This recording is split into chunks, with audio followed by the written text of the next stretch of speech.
Jadi siapapun yang punya masalah, maka solusinya adalah sholat subuh.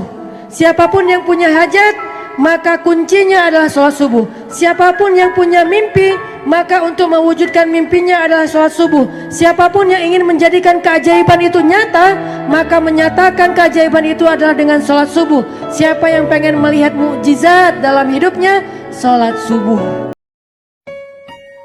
Makin romantis doa sama Allah, Allah tuh makin senang. Dan Allah tuh senang banget sama orang yang rajin berdoa. Kalau ada yang bilang jangan banyak-banyak doa, malu sama Allah, nggak enak gitu, itu salah. Manusia kalau kita banyak minta, dia nggak suka. Tapi Allah justru dia nggak suka kalau kita nggak minta. Sehingga doa itu dalam Islam dianggap sebagai ibadah. Orang yang paling Allah cinta itu justru yang banyak minta. Dikit-dikit ya Allah, dikit-dikit ya Allah, gitu tuh Allah suka banget. Orang yang nggak pernah doa itu adalah orang yang sombong, ngerasa dia bisa hidup sendiri tanpa Allah. Orang justru makin banyak doa menunjukkan penghambaan dirinya bagus kepada Allah. Dia ngerasa la haula wala quwata, saya tuh nggak punya daya dan upaya sama sekali illa billah, makanya minta kepada Allah. Tahukah kita doa Nabi? Ya Allah, hidupkan saya sebagai orang miskin, matikan saya sebagai orang miskin, dan bangkitkan saya bersama orang miskin. Berani nggak sih kita doa kayak gitu? Berat ya? Kalau ngomong, oh saya nggak cinta dunia, ya udah ayo kita doa sekarang bareng-bareng gitu. Ya Allah, hidupkan saya sebagai orang miskin. Kayaknya belum kuat tuh, belum berani kayaknya doa gitu ya. Mending kita doa, ya Allah nggak apa-apa deh kaya tapi masuk surga gitu. Itu paling aman. Kalau Nabi saking nggak ada nilainya dunia bagi beliau, sampai memilih, ya Allah hidupkan saya sebagai orang miskin, dan nggak pernah mengeluh dengan kemiskinan. Matikan saya sebagai orang miskin, dan tidak masalah dengan itu. Khadijah pun walaupun hidupnya sebagai orang kaya, meninggalnya dalam keadaan fakir, bahkan nggak punya warisan apa-apa. Dan bangkitkan saya bersama orang miskin, karena orang miskin masuk surga 500 tahun lebih dulu daripada orang kaya. Tapi kalau orang kaya yang dermawan masuk surga, surganya jauh lebih tinggi daripada orang miskin. Ini kan pilihan ya. Ini sama-sama punya keistimewaan. Kalau teman-teman ngebayangin ada seseorang yang lagi happy banget, lagi excited banget terhadap sesuatu, Allah lebih excited lagi terhadap hambanya yang beristighfar. Jadi kalau pengen buat Allah tersenyum, istighfar. Astagfirullahaladzim, Allah senyum ya. Istighfar, Allah pasti senyum.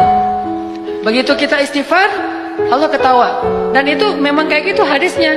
Ketika Nabi membaca doa safar, kemudian Nabi di akhir mengucapkan kalimat istighfar, lalu Nabi menutup dengan kalimat faman yaghfirudz dzunuba illa anta. Siapa yang akan mengampuni dosa selain Engkau ya Allah? Lalu Nabi tertawa. Ali bin Abi Thalib bertanya, ya Rasulullah, kenapa engkau tertawa ya Rasulullah? Aku tertawa karena Allah tertawa. Kenapa Allah tertawa? Allah senang kepada orang yang beristighfar. Satu hari Rasulullah SAW pernah menasihati para sahabat dengan satu kalimat pertanyaan. Nabi bertanya, wahai sahabat-sahabat, maukah kalian aku sampaikan amal yang paling baik untuk kalian? Maukah kalian aku gambarkan, aku jelaskan, aku beritakan khairi amalikum, amalan yang paling baik? Kata Nabi, wa arfa'iha fi darajatikum, amal ini paling tinggi mengangkat derajat kalian. Sehingga siapa yang mengerjakan amal ini, maka insya Allah dia akan menjadi orang yang sangat mulia. Lalu para sahabat langsung menjawab dengan serentak, tentu ya Rasulullah, amal apa ini? Nabi mengatakan, zikrullahi ta'ala, zikir kepada Allah subhanahu wa ta'ala. Ujian itu tidak akan berakhir kecuali kalau dosa kita sudah habis. Allah akan menguji kita terus untuk membersihkan diri kita dari dosa. Sehingga yang harus kita coba bangun awareness dalam diri kita kalau lagi diuji, Allah pengen membersihkan dosa saya nih. Sehingga kita ridho dengan ujian, bukan ikhlas ya. Kalau ikhlas ibadah, kalau ujian ridho, rela. Saya ridho ya Allah, walaupun ini berat. Setiap malam itu curhat sama Allah. Bukan pas lagi banyak masalah doang baru curhat. Kalau pas banyak masalah doang baru curhat, berarti pas kita lagi normal, kita lama tuh nggak ketemu Allah, nggak pernah miss call Allah, nggak pernah japri Allah, nggak pernah curhat ke Allah, nggak pernah DM. Kan Allah kangen nih, kemana ya dia, kok nggak pernah DM saya, kok nggak pernah miss call saya, kok nggak pernah japri ke saya, padahal online-nya sering loh.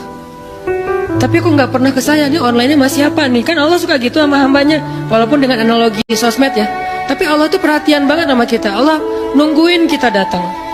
Setelah sekian lama kita cuek sama Allah, tiba-tiba kita baru niat mau datang.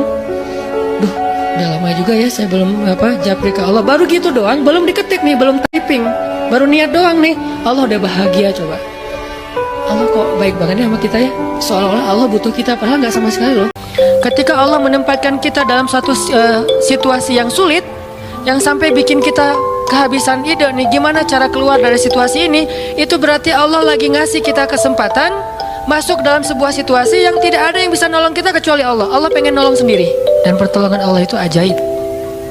Tapi kalau Allah tempatkan kita dalam sebuah situasi yang kita masih berpikir dan menemukan beberapa jalan walaupun belum pasti bisa, berarti kita masih diberikan kesempatan yang nolong kita itu makhluk.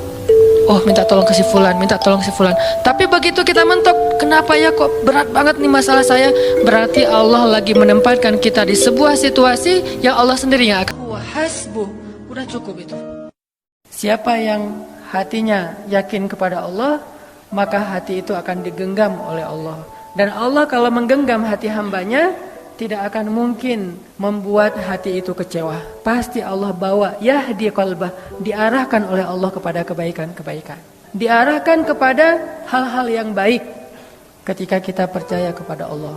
Sehingga ketika Allah ngasih satu ketentuan dalam hidup kita, udah kan Allah yang menentukan ini, ya udah percaya aja. Apapun yang ditentukan Allah, kita ikut.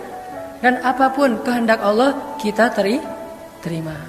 Karena selalu ada kebaikan di dalam setiap pemberian Allah. Walaupun pemberian itu hal-hal yang tidak kita sukai. Yuk kita belajar terima kehendak Allah Subhanahu wa taala dalam hidup kita. Percaya sama Allah, jangan ragu sama Allah, serahin aja semua urusan kita kepada Allah. Pokoknya kalau udah ada kata Allah, udah beres semua urusan kita. Allah gak marah sama sekali. Bahkan ketika kita melakukan dosa, diam-diam di malam hari tidak ada yang melihat kecuali Allah, kemudian cuma satu malaikat yang mencatat. Allah Subhanahu wa taala berbisik kepada malaikat itu, jangan catat dulu, mungkin besok dia akan bertobat.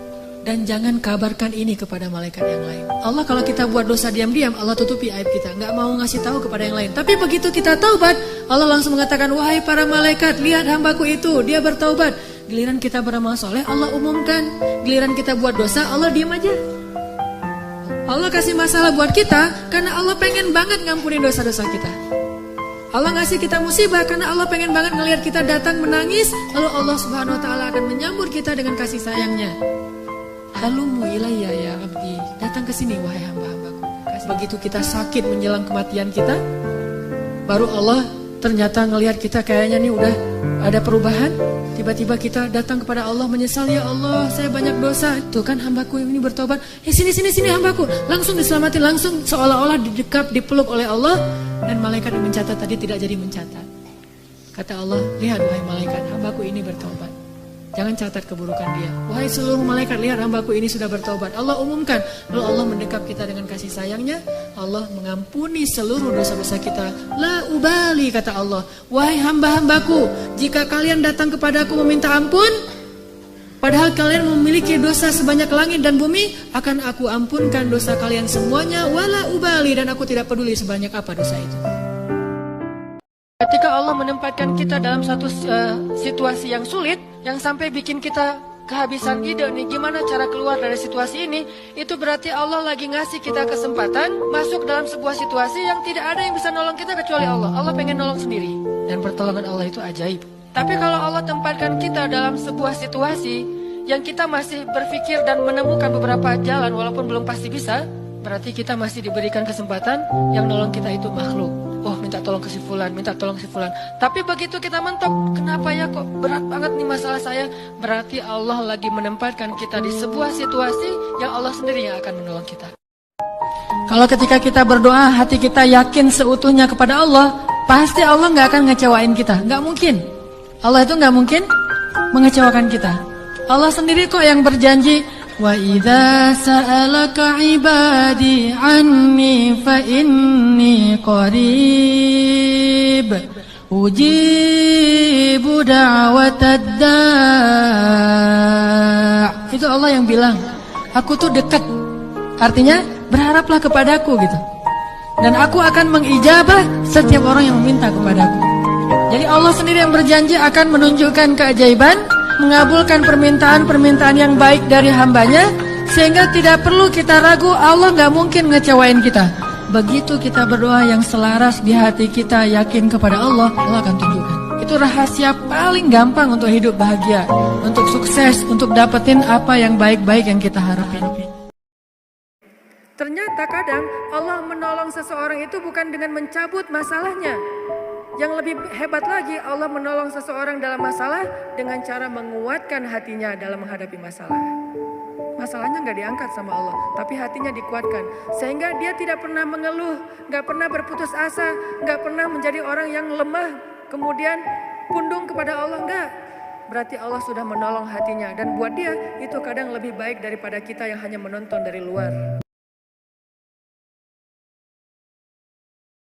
Kalau kita punya hajat, kita punya keinginan, maka ketuklah pintu langit sebelum mengetuk pintu bumi. Jadi yang menentukan hidup kita itu bukan pintu kantor, bukan pintu atasan, bukan pintu calon mertua, bukan pintu orang kaya. Yang menentukan hidup kita itu adalah pintu langit, pintu ampunan dan rahmat Allah Subhanahu wa Ta'ala. Dengan apa kita mengetuk pintu langit? Dengan curhat, dengan mengadu kepada Allah Subhanahu wa Ta'ala. Selama ini mungkin kita sering berdoa, tetapi doa kita masih kurang mengadu, kurang mengiba. Kita belajar berdoa dengan mengiba kepada Allah yang dikenal dengan istilah munajat kepada Allah Subhanahu wa Ta'ala. Rabbi, ampunkan dosa saya. Rabbi, beri saya rezeki yang halal. Rabbi, beri saya jodoh yang soleh. Mungkin bukan hanya diberikan seorang jodoh yang soleh, tapi juga seorang jodoh yang selain dia soleh, akhlaknya baik, dia juga tajir, dia juga romantis, perfect. Karena kita mengetuk pintu langit sebelum mengetuk pintu bumi.